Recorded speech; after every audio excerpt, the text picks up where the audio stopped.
Delighted to be talking a second time officially on the record with author, educator, Jana Tropper. Jana, thank you for joining. Thanks for having me, Jason. A pleasure, an absolute pleasure. We were just going over some of the materials on your shelf, and I know that you hmm have some Neil Cohn, some Scott Oh yeah. McCloud back there, Yeah, I've got some, my my deep in the weeds stuff, my unflattening. I oh got yeah. visual language, Neil Cohn, obviously all the Scott McCloud books. That's my like deep nerd into the comics as a medium kind of stuff. And then this side closer to here has my Hmm. education teaching with comics, including our esteemed host's book. Oh, blush, blush. And I have your book right here. If I, Outstanding. yes, of course. But we'll swap when we meet. We'll absolutely do that. Let's do it. Yeah. I usually do like a little caricature or something inside just to kind of, I don't know, be funny with it when I uh sign those to people. So be That's thinking of a cartoon character outstanding. that I might be able to draw. Okay. Okay. I Yeah. can't draw anything. How do you feel about stick figures? I can draw a cow. I'm good. I'm great at drawing cows. I will take it. That Excellent. Has sounds nothing great. to do with my book, but I will put a cow in it. Sounds great. Perfect. Well, we are here to talk about Seeker Society, but I'm also just going to give a shout out to you for being an educator, for being someone who is active in the field, regular contact for me that I can go to. And I know that we have plans to assemble, like the Avengers, at a panel a little bit later this summer. So looking forward to that, and just sending appreciation for the friendship and connection there as well. Well, thank you so much for welcoming into me into the world also. Of course, of course. Uh, let's talk Seeker Society, and let's talk about the fact that, first of all, it's a co-written venture. So I Yes. always like to hear about like the process of how these things come together. What was the co-writing process like on this? So when we started initially, we were given pretty much free reign. It would be a property owned by Epic, but we were allowed to kind of develop it as we saw fit. And at first, we were given a little bit too much license in the sense that we made it for a bit older of an age group. That we proposed an idea that's a little for a bit older of an age group than Epic was providing materials for at that time. So when we talked about like, the dead parents angle and finding, some grotesque things on this island, that was met with a no, but Hmm. and Hmm. we revised it to make it a little, more middle grade friendly with I think we kept action set pieces in there, and there was definitely some tough emotional components. And just, the fact that they're at boarding school and how, there's a bit of separation there and the different pressures they have, but it certainly wasn't the initial proposal we had done with the kind of like a more medium to upper YA. So we did start with again license to brainstorm, and then Kyle Higgins, my co-writer, and I, when we made the proposal, we met with Matt Cody, who's the um, editor on this book. He also writes the Cat Ninja book on that platform. Hmm. So we went over some different ideas where we could keep components of it where it's kids going to an island because they wanted something with mystery and action. So that was really the only parameter that we got, like kind of lost vibes, something like that. So we definitely wanted to have mystery and riddles in that included in there. So that was early stages. And then we moved it into, and this was actually our first meeting to discuss was, I believe, in December 2019. So we It weren't takes some sure that time, Epic, right? yes, if we weren't sure that Epic was going to be incredibly powerful tool, it quickly became apparent that it was going to reach a lot of readers. Oh Um, yeah. yeah, so we continued to develop it, and then we made it a little more X-Men-y. We made it like school-based, where the kids had powers, and as we developed powers, it hadn't been intentional, but at one point, um, Matt Cody brought it to our attention that the gifts we developed for them, the talents, the powers, were not combat. We didn't want laser eyes. We didn't want super strength. Truly, we didn't even Hmm. want things like stealth or like manipulation, things like that, non-violent, but still like offensive, not offensive, but they'll still oh, I'm trying to think Aggressive, of a right? nice word. Huh? Aggressive. Aggressive, yeah, I guess would be it. Like non, but they were truly exploratory. They were Hmm. sense based, hearing and feeling and knowing and translating. And so because it's Shackleton School for Seekers, because it isn't a X-Men school in the sense of there's a battle room we're going to learn to train. It's more of like we're going to hone these senses. And so that became a major component of how we develop the story going forward. Because once you have those tools, how in what ways is that limiting? We can't overpower them, but in what ways is it also going to let them access the space in a way that a kid that is not a Shackleton student wouldn't be able to? Yeah. And the story comes together really well, and of course you have really nice illustrations here as well as some vibrant colors. So anything about the extended creative team that you'd like to mention? Absolutely. Zach Giolongo was a fantastic component. In the other comics I had written, I hadn't had much direct contact, if at all, with the artist, but Zach was looped in pretty early. We were able to weigh in on some artist ideas, and Zach's work spoke for itself in terms of the not cartoonishness, because we didn't want it to be goofy, but still accessible to that age group and grounded, but we still have them being chased by adults with knives at some point in the story. So being able to Hmm. access that kind of higher action, I feel like it's a good bridge between middle grade toward YA in that sense. So Zach was wonderful to work with, and then Whitney Kogar did the colors for it. And I mean, I would look at the pencils, the inks, and then get the colors, and it was just it's like it was three different stories. It was a story, it's a script, then it was a story inked, and then it was a whole different story to be read in color. It was extraordinary, and I love that they went with a pink and purple cover. I hadn't anticipated that. And I Hmm. think it looks lovely like a sunset. But I'm glad that they were brave enough to not just be like, well, it's gonna be pink and purple, boys won't buy it. I think it lends itself well to just the mystery of the island and just kind of that like again, those sunset vibes. Yeah, yeah. A lot of the images, a lot of the colors just like speak of that action adventure genre. Um, yeah, absolutely. And uh, you have were you going to say something there?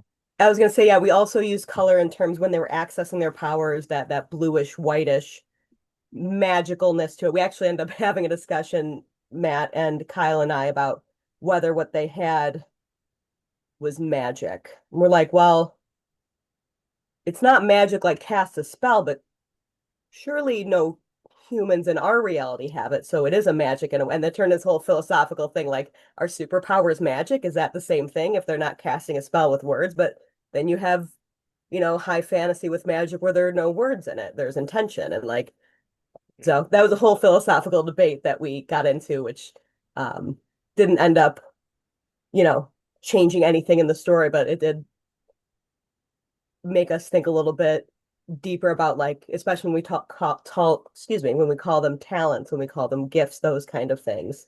Um, is it something they worked at to learn? Like we think with magic, you learn spells, you learn a craft as opposed to being born with something. And so when you don't work toward a thing, it's not your intention to have it, you just deal with having it. And some people think, hey, that's cool, but it's also intense sensory wise. Yeah. The goal was never to be like, oh, this is an allegory for autism, or oh, this is an allegory for ADHD. But I found myself, and perhaps it's very much because, my students inspire me. I mean that in like Hmm. the highfalutin teacher sense, but they inspire me, but also like genuinely them being great idea, interactions I have with them, creating great ideas for how children can move through the world. So it wasn't necessarily like, oh, we wrote this person as autism coded or this person ADHD coded, but more like, hey, here's a need, and I'm neurodivergent myself, so having ADHD and impulse issues just like Jordan. It's not my fault, but it is my responsibility to manage. So we talk about how Jordan uses coping skills. He counts to 10 as a straight, like he has to learn things rote that come to others naturally, but also he has a natural skill that no one else has. So it's that dichotomy of, or that, yeah, double-edged sword of Is it a gift? Is it a curse? Is it a disability? Is it a superpower? And it's both. I was going to ask if you were designing and thinking about this cast of diverse characters, diverse young characters, were there particular things that you wanted to get across, particular elements of the characters that were important for you to include?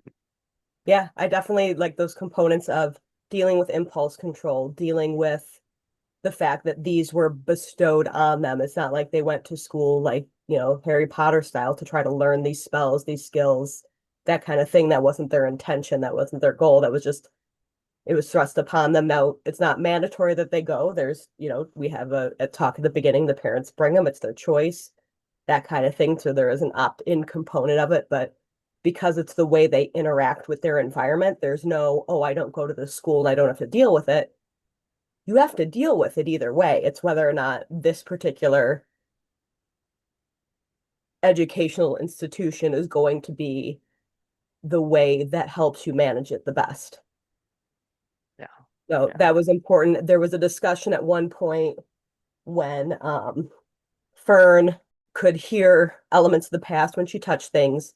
And then we were also discussing like when we expanded it to her hearing what people were thinking, people don't think in sentences. So is she going to feel emotions? Is she going to do these things? And the discussion came up. One of the others suggested, maybe it's in times of big emotion she loses her, uh, ability to control it. And I said, that's probably the only time I've ever put my foot down. I said, I simply can't read another superpowered girl losing her emotional cool and being unable to control her powers. If Mm, anything of mhm. the last few weeks has revealed anything, it's that boys have big feelings too and don't always control them. I can't have a girl serving that role again. Not when I have a story of two boys and a girl. She don't like that. I can't. That I won't do. Like, and to their credit, they're like, yeah, absolutely hadn't thought of it through that lens. But it was important to me that understanding that there are experiences and stereotypes that go along with different identities and the reality of that, but not necessarily defaulting to that, like acknowledging the reality of things, people being perceived in certain ways because of gender, race, whatever, but not going to that as a go-to, if that Yeah, makes sense. yeah. We've had our Jean Grey. Jean Grey Yeah. has been And done. that was the Yeah. first one I thought of. I was like, I just can't have and she's far from the only one. I just can't have Mhm. another female character who can't control her emotions and then bad things happen. That has literally led to no wars ever. Yeah, yeah. True enough. True enough. Usually the opposite in terms of gender, it seems like. Yes. Yeah. Uh, how much or to what degree, if any, did you could tell I've been like composing AP prompts this week. To what degree, if any, uh, did being an educator kind of help you write some of the adults? I'm thinking about one particular panel where an older character says, "Is that any way to talk to an adult?" Is that something that informs some of the characters as well? I it was. So I, as a speech and language pathologist, rarely do I have to do deliver curriculum and certainly never to a large group. So I get a lot of autonomy in my role. I have a lot of personalization one-on-one. It's again, going back to double-edged swords. Nobody tells me what to do, but then, oh gosh, nobody tells me what to do. So I get to, address the needs that my students have in the way that I've been trained, that I've learned, that they tell me is supporting them. So being able to do that gives me a different perspective than a teacher who always has to think of all kids in their room and then possibly every kid every different period. So we deliver our instruction in wildly different ways. So things that I can afford to take extra time, even though I have overall fewer minutes with a student FaceTime, I have more one-to-one time. So while I can wait, I can spend the time for a student to process through a big emotion, to have a back and forth, to discuss something in the moment because I'm not worried about any other students there. So I know I can get impatient when I see teach classroom teachers being short with students, but I always remind myself I don't have to do all of, I might have more kids on my caseload total, but never all at once. So the Yeah. way different teachers are going to interact with these students are going to have a lot to do with what subject they teach, what role they have. You know, for Dr. Adichie, she substitutes in for a teacher, but teaching is not part of her typical job assignments. Hmm. So she's going to be able to connect with students in a different way. She also has more experience. There's other teachers that kind of in my head canon for them. Oh, is it head canon if it's my own character? I guess it's actually canon. Yeah. Um, the I thought, oh well, this would be a first year teacher. This is just like some amateur thing of that first year teacher would say. So I think the Mhm. experience component, the number of students, so definitely being around teachers, different kinds of instructors, and any mistake or oversight or impulsive thing a teacher has done in here, it is a reflection of a mistake I have made. I don't mean in any way say that this is, oh, well, this teacher did that, so I'm going to tattle on him by making a book. No, these are all things I've done at different points in my career. So showing a little bit of my growth also. We all have those stories. Hmm. Absolutely. Um, you mentioned the Epic platform, and of course, I have the hard copy, but spaces where people can go to get a copy or to read it digitally. Yep. So if you go to Epic for Kids or Get Epic, it is a both an app and it is a website you can access through a laptop, through any desktop browser. But it's also an app. It can be on your phone or on. I think it's just available on Apple devices. And so for if you are an educator, you can access it anytime. I think you sign up with your EDU account or your .org or whatever it is through your school, and you have access anytime if you have students if you decide to create, if your school allows you to create a classroom and assign students different things, they have access between, I believe, 8 a.m. and 3 p.m. local to your time on your device. Mhm. Mhm. So depending on the time on your device, that'll tell you what time the kids access, and then families can purchase memberships, which allow them access anytime. And I believe additional titles too. They've changed what's access to. So that's how they can get it digital if you want to see it like right now. But it's available through any bookstore, Barnes and Noble, your local independent bookstore, bookshop.org. If you don't have an independent bookstore near you, you can select one from there, whether it's one locally or one that has a cause that you believe in, and order it through their Andrews McNeil is the publisher. publisher of the. Yeah. Yep. Yeah. And they've been So absolutely wonderful to work with. They've sent me bookmarks and stickers and stuff that I've been able to share with students. they sent me a bookmark and sticker with the book as well. Oh, So I'll be passing those outstanding. things on. Yeah, Excellent. absolutely. Where might listeners learn more about you and your work? I have a link tree. So Linktree and the username is Jana Writes Comics, or my government name, Jana Tropper. And most of what's there is links to my socials and to YouTube, which has any recorded panel appearances. I believe our last Words, Images, and Worlds is probably on there. I've got a Oh, online panel appearance, so anything I've done that's available online, because I first started doing professional development in this way during the pandemic. So for a couple of years, all my stuff was online. So I just collected what I could there. I will one day make an author page. Today is not that day, but for right now, the Linktree/Jana Writes Comics, comics with an X, or my government name, Jana Tropper, should get you to um, links of anything I got.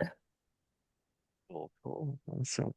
Well, have we missed anything that you want to make sure to share before we close out? Um, I always just like a to ask that general, just to be sure.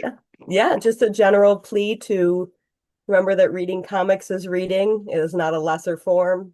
It is not, it can be a gateway to traditional prose chapter books, but it's also serving visual literacy in its own way. And it's, I mean, think of the way our students, our children access media now. It's in 30-second TikTok clips. It's in very brief, memes, they're more than ever consuming graphic information alongside text. So in its own right, I think comics give them a more structured way to sustain that attention with the through line of a full story. Very well said. Absolutely. And hashtag amen, or I was going to say retweet, but that's no longer a thing. No, no. Yeah. Agreed. I will just say Yes, agreed. yes. This super hot take with two educators who love comics. That's Not to right. get That's right. controversial, but they're real books. They are indeed. A book is a book is a book. It is. Uh, well, on that note, I will say thanks for the talk. Thanks for the collaboration and the connection. And what are you about to read? What is on the reading table? Um, oh my God, my to be read list uh the fire marshal is about to get involved is the problem. It is genuinely a hazard. I am almost done with The Incorruptibles by Lauren Magaziner. That just came out. Yes. Hmm. I am working through T. Kingfisher's Saint of Steel series, and I've got the sequel to Jordan Lee's The Whisperwicks on deck as soon as I finish that. I just finished I Feed Her to the Beast, and the Beast is Me. I believe the author's name is Jameson Shea. It's a YA horror. That's a delight. My next thing that I'm writing is a horror, so I'm trying to get into that energy. So I am just ping-ponging wildly between age groups and genres and following the dopamine. The best way, really, the best way. Well, always delighted to talk with you, and Hey, please come back anytime. fantastic. I'll be back and I'll be seeing you next month. I will see you there.